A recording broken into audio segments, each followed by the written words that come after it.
pessoal, tudo bem? Sejam bem-vindos a mais um vídeo aqui no nosso canal do IGTV. Para quem não me conhece, meu nome é Kesna Miranda, sou psicóloga na área clínica, né? E neste vídeo eu gostaria de falar aí, pessoal, sobre autoestima, né? Eu vou contar para poder me aprofundar um caso, mas um caso muito específico, um caso meu, que assim talvez vocês possam se identificar, né? E de repente aí conseguir ressignificar muita coisa. Bom, voltando lá para minha infância, né? Lá por volta de 90, 91, por aí, eu estava voltando de Salvador. Meu pai é militar, então a gente vivia com a mala na cabeça. E eu estava voltando, criança, de Salvador para cá, para Fortaleza. E peguei um sotaque muito forte de lá, né? Então, quando eu cheguei aqui em Fortaleza, gente, a primeira coisa que aconteceu comigo na terceira, na quarta série foi sofrer bullying, né? De alguns coleguinhas por causa do meu sotaque. E por eu ser uma criança tímida, uma criança que de certa forma não revidava, porque a vida toda, né, me foi ensinado a ser aquela comportada, a não revidar, a ser muito educada. Então eu não sabia me defender, né? E isso foi me constrangendo, né? Me constrangendo ao ponto de eu ficar fechada, né? E aí, na época, eu lembro que houve uma transição, né? A professora que eu gostava muito engravidou e teve que sair nesse período, né? Ainda lembro o nome dela, tia Lourdinha. Teve que sair nesse período e veio uma nova professora. E essa nova professora, eu acredito que ela era recém-formada ou não sei o que era, ela não tinha muita, assim, vamos dizer, prática no lidar com crianças, né? E queria inovar, queria fazer coisas diferentes. E ela colocou, pessoal, para as crianças apresentarem. Oh, meu Deus, para mim foi a morte, porque eu morria de vergonha, eu não acreditava em mim, né? Eu tinha muita vergonha nessas situações. E aí eu não queria me apresentar, não queria de jeito nenhum, lembro-me bem disso. E aí tinha que ler o livro e tinha que apresentar esse livro. E eu gostava de ler, eu gostava de conversar a respeito dessas coisas, sempre gostei muito de leitura. Mas o que aconteceu? Eu não queria me apresentar, eu estava com muito medo. Meus pais não entendiam, minhas irmãs também não, porque a minha diferença de idade para as minhas irmãs é bem grande, né? Então eu sou a filha temporona. E aí tiveram uma ideia, né? Minha mãe muito criativa teve uma ideia de que eu desenhasse e fizesse tipo uma televisãozinha da qual eu ficasse puxando, né, as coisinhas para apresentar esse livro. E assim a gente fez. Sendo que eu coloquei algumas pescas e um amigo meu na sala na época percebeu. Lembra até o nome dele? Eu não vou dizer o nome dele aqui para ele também não se sentir constrangido. E ele, ela tá lendo, não sei o que. Foi aquele estardalhaço e eu comecei a chorar. E foi aí que gerou em mim mais aquele sentimento de frustração, de vergonha, de me achar incapacitada, né? E isso, gente, olha como marcou, né? Como essas situações, a gente pensa que essas situações de bullying, essas situações de constrangimento que a gente passa durante a infância e durante a adolescência, elas não nos afetam na vida adulta, mas afetam sim, né? E assim, as palavras das pessoas têm muito poder. E eu lembro muito bem que a professora não soube lidar com esse contexto, com essa situação, não soube apaziguar os ânimos, né? E isso me deixou uma marca muito forte, né? Então, por muito tempo eu achei que eu não era capaz, que eu não conseguia, que eu não era boa o suficiente. E isso repercutiu a minha vida acadêmica, de certa forma, a minha vida escolar, né, por muitos anos. Então, depois desse evento, foi um marco, né? Eu comecei a ficar de recuperação, eu não me achava capaz, eu lembro que eu detestava matemática, ficava por muito pouco, mas eu não acreditava nos meus potenciais, né? E aí, pessoal, assim, quando foi que isso se reverteu? Né? Isso se reverteu, para vocês terem ideia, na vida adulta, né? Quando eu encontrei uma pessoa muito, muito especial na minha vida, né, que ela me mostrou que eu era capaz, que foi um grande amigo, foi um grande psicólogo, que é meu marido, Tiago, né? Se você tiver, amor, assistindo esse vídeo, é uma homenagem para você também, né? Ele foi um dos grandes incentivadores na minha vida. E para vocês terem ideia do quanto essas marcas foram pesadas, né, do que ocorreu, a minha vida toda eu sempre quis ser psicóloga.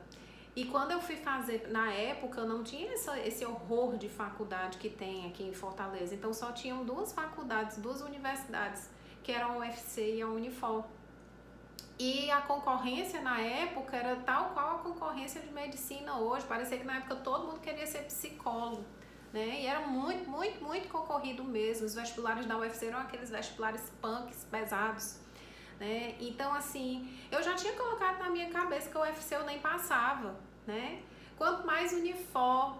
Então, assim, eu mesma me auto-sabotava, porque o que eu tinha uma crença, eu tinha um pensamento distorcido, do qual eu não era capaz, do qual eu não conseguia, da qual eu não tinha potencial para ser uma pessoa diferente, uma pessoa que brigasse, uma pessoa que inovasse. E é o que foi que aconteceu. Eu não passei para o vestibular de psicologia por pouco. Fiquei nos classificáveis e na época tinha a chamada para que você podia fazer uma segunda opção de curso e eu entrei no curso de pedagogia. Para minha frustração, porque eu vi muitas disciplinas de psicologia na pedagogia e aí foi quando eu tinha a certeza de que eu queria mesmo era psicologia, mas eu não tinha coragem de brigar por mim, nem acreditava nos meus potenciais, mesmo sendo uma excelente aluna no curso de pedagogia, né? Então, assim, foi quando eu comecei a namorar com meu esposo, que eu conheci na Unifor, eu conheci na universidade, numa disciplina de dinâmica de grupo, e ele vendo toda essa minha angústia, toda essa minha inquietação, foi ele disse, por que você não pode? Por que você não consegue? Eu disse, não sou tão boa assim, né? Eu não consigo.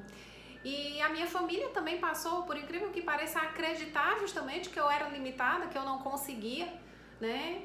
Tinham primos que faziam até hora com a minha cara com relação a essa história da pedagogia. Mas foi o meu marido na época que foi um dos grandes incentivadores, e eu lembro bem a frase dele, não existe ninguém ruim, né? Todos nós temos capacidades, todos nós temos potenciais, basta a gente querer, basta a gente lutar, basta a gente se esforçar para quebrar os bloqueios e as barreiras. Bora, você consegue. E aí ele me incentivou a estudar só matemática, física e química, porque eu era muito boa nas outras disciplinas, mas eu falhava aí, né, na questão de cálculo, e inclusive por não saber na época, olha aí para vocês terem ideia, eu não sabia que eu tinha descalculia. E eu vim descobrir bem depois, até porque essa parte de neuropsicologia ela só ficou bem mais avançada de 2000 para cá. Mas em 90, 80 ainda era uma coisa assim muito aquém, né? Nem minha mãe como psicóloga não conseguia, não teve a perspectiva de detectar que eu tinha descalculia. Para quem não sabe, descalculia é uma dificuldade, pessoal, com relação a números, cálculos de cabeça, a gente não consegue, é uma falha cerebral, tipo a dislexia, né? E aí, mesmo com todos esses esforços e tudo, eu estudando sozinha, não fui para cursinho, ele me ajudava direto ali fazendo as atividades de matemática, física e química, eu consegui passar no vestibular para a Unifor.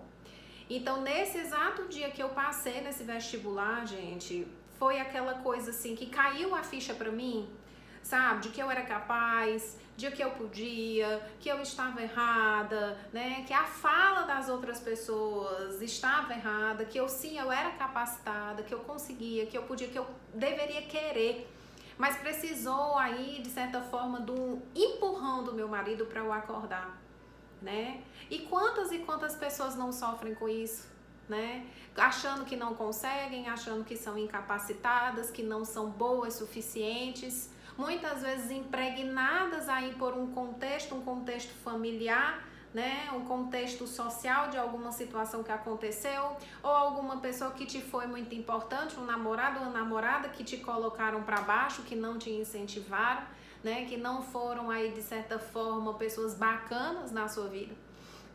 Então, assim, esses registros, essas marcas ficam na gente, e quando a gente alimenta, quando a gente, de certa forma, não se confirma, reafirma elas todos os dias, elas tomam uma proporção enorme e são capazes de destruir a vida de muitas pessoas, destruir sonhos, destruir força de vontade, destruir esse desejo de querer vencer. Né? Então, assim, são pensamentos distorcidos. E por que são distorcidos? Porque eles não são verdadeiros.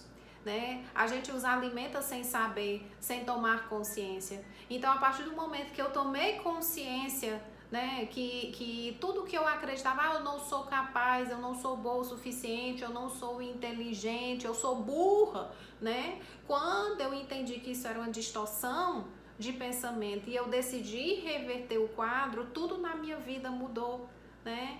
E hoje quem é a Kesna, quem olha para trás, eu mesmo quando olho para trás digo assim, se eu tivesse a mente que eu tenho hoje, eu teria me incentivado tanto, né? Mas eu acredito que tudo é um processo, nada na vida da gente acontece por acaso. Algumas situações, inclusive as mais complicadas, as difíceis mesmo, elas precisam acontecer até como um estalo para a vida da gente, para a gente crescer, se inovar, se reinventar enquanto pessoa.